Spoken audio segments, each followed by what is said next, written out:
Hello everyone, welcome back to our channel Nan Bhabhi Study Vlog. I hope you all are doing good.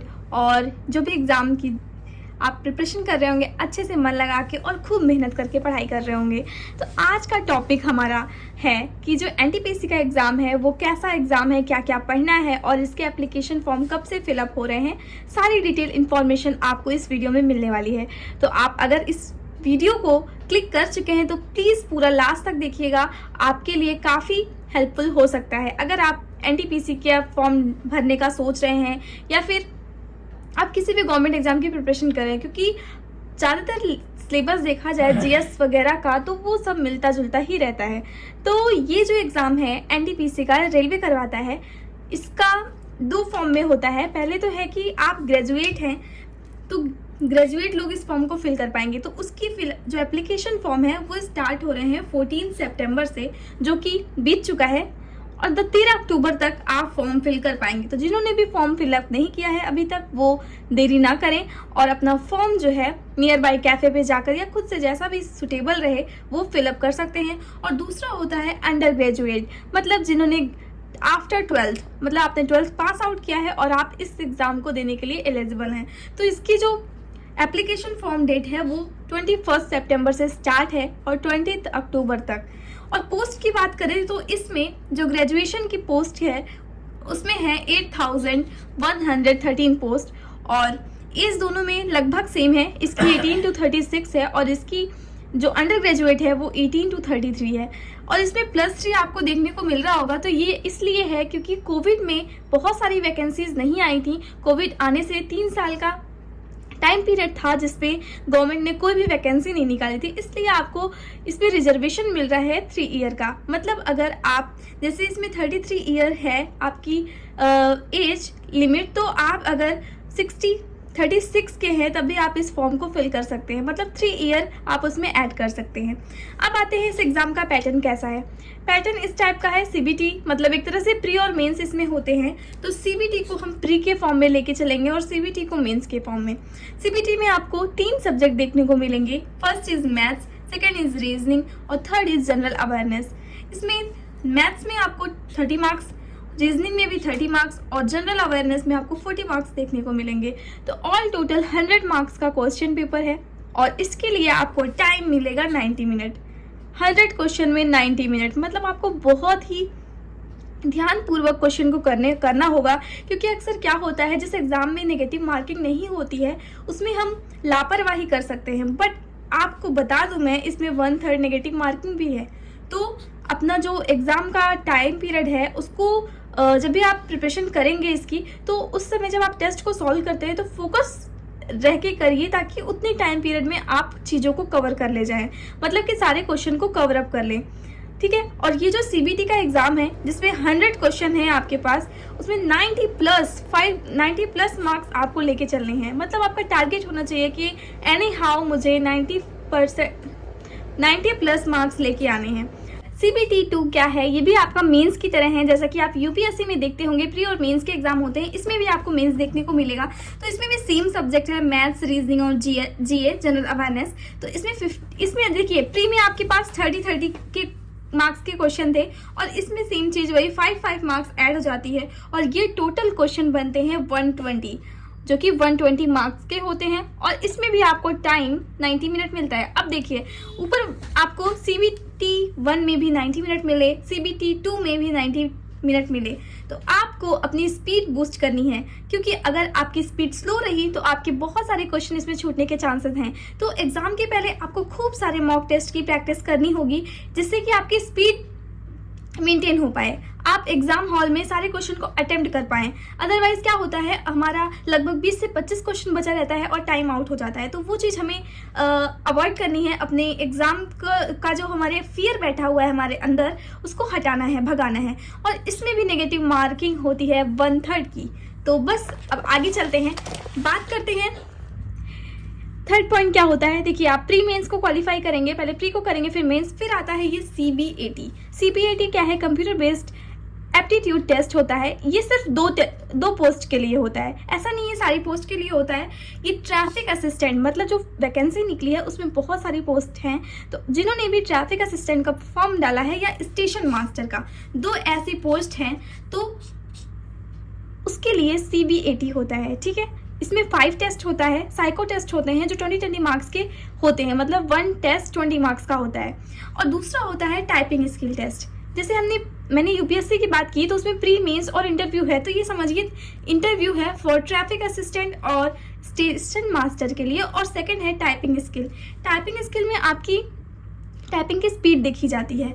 English के लिए आपको 30 word पर minute आने चाहिए और हिंदी में आपको टाइपिंग स्किल होनी चाहिए 25 वर्ड पर मिनट, ठीक है।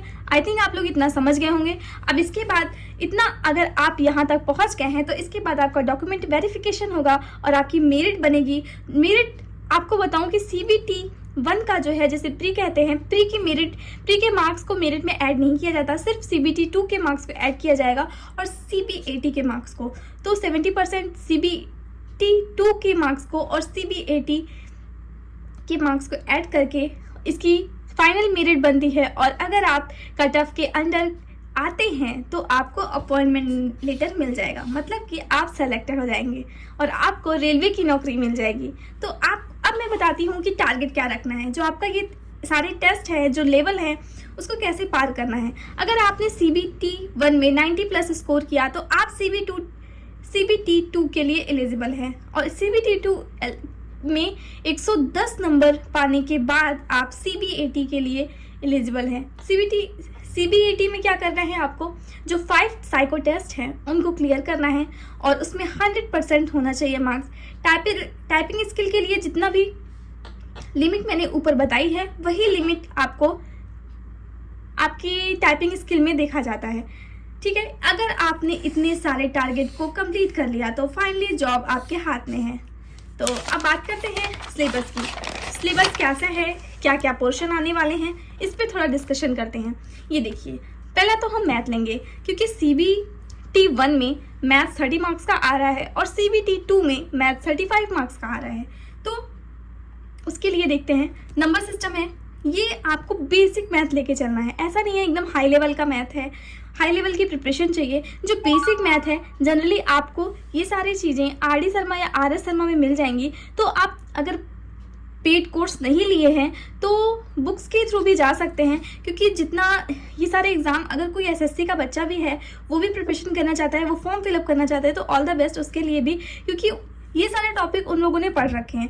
तो ये जनरली ये बेसिक मैथ में ही काउंट होते हैं। Time work, time distance, SI, CI, profit loss, algebra, geometry, trigonometry, elementary, statics, तो ये मैथ्स के टॉपिक हो गए। और अगर मैं यही कहूँगी, अगर आपने अभी प्रिपरेशन स्टार्ट नहीं की है तो आपके पास समय है 5 से 6 महीने का। आप पेड कोर्स ले सकते हैं, किसी भी ऐप का ले सकते हैं जो आपको बेस्ट लगे, क्योंकि अगर आप पेड कोर्स लेते हैं इससे गाइडेंस मिलती है किसी भी सब्जेक्ट को कैसे कितनी देर में कवर करना है, टेस्ट सॉल्व करने हैं, कैसे आपको अपनी तैयारी पूरी करनी है। तो पहले तो मैं यही एडवाइस दूंगी कि आप पेड कोर्स ले लीजिए, और अगर पॉसिबल नहीं है, कोई दिक्कत है, पेड कोर्स नहीं ले पा रहे हैं, तो आप YouTube पे बहुत सारे वीडियोस पढ़ें। अगर आपको फ्री में पढ़ना है तो आपको टाइम मैनेज करना पड़ेगा। अगर आप बिना पेड कोर्स के पढ़ेंगे तो आपको एक डिसिप्लिन में रह के पढ़ना पड़ेगा कि हमें 3 आवर्स पर डे मैथ्स को देना है एनी हाउ। तो बस यही है, अपने आप को डिसिप्लिन में रखते हैं और तब काम करते हैं तो बेहतर होगा।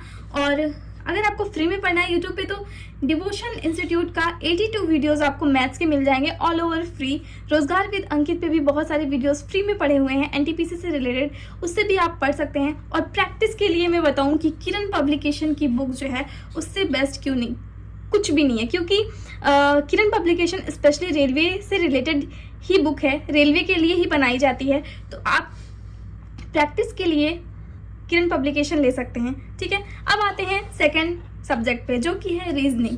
रीजनिंग देखा जाए तो बहुत इजी भी है और देखा जाए तो बहुत क्रिटिकल भी है, क्योंकि कई सारे क्वेश्चन ऐसे होते हैं कि विद इन अ सेकेंड वो सॉल्व हो जाते हैं, और कुछ क्वेश्चन ऐसे होते हैं कि हमारा 10 मिनट से 20 मिनट खिंचा देते हैं। तो रीजनिंग हमें बहुत ध्यान रखना है। एग्जाम टाइम में रीजनिंग करते टाइम सिर्फ हमें ये ध्यान रखना है कि इतना टाइम ही हमें देना है, 30 सेकेंड पर क्वेश्चन को ही देके चलना है हमें। तो बस जो क्वेश्चन आए उसे फटाक से करिए, और जिस क्वेश्चन पे आप फंस रहे हैं आप ये समझ लीजिए अगर आप उस पर अपना 10 मिनट भी देते हैं ना, वो क्वेश्चन आपसे नहीं होने वाला है, क्योंकि रीजनिंग ऐसी ही ट्रिक है। तो आपके लिए बताऊं कि एनालॉजी है, कंपाइलेशन ऑफ नंबर्स है, अल्फाबेटिकल सीरीज है, coding decoding, mathematical operation, Venn diagram, ये सारे टॉपिक्स हैं जो रीजनिंग में आते हैं।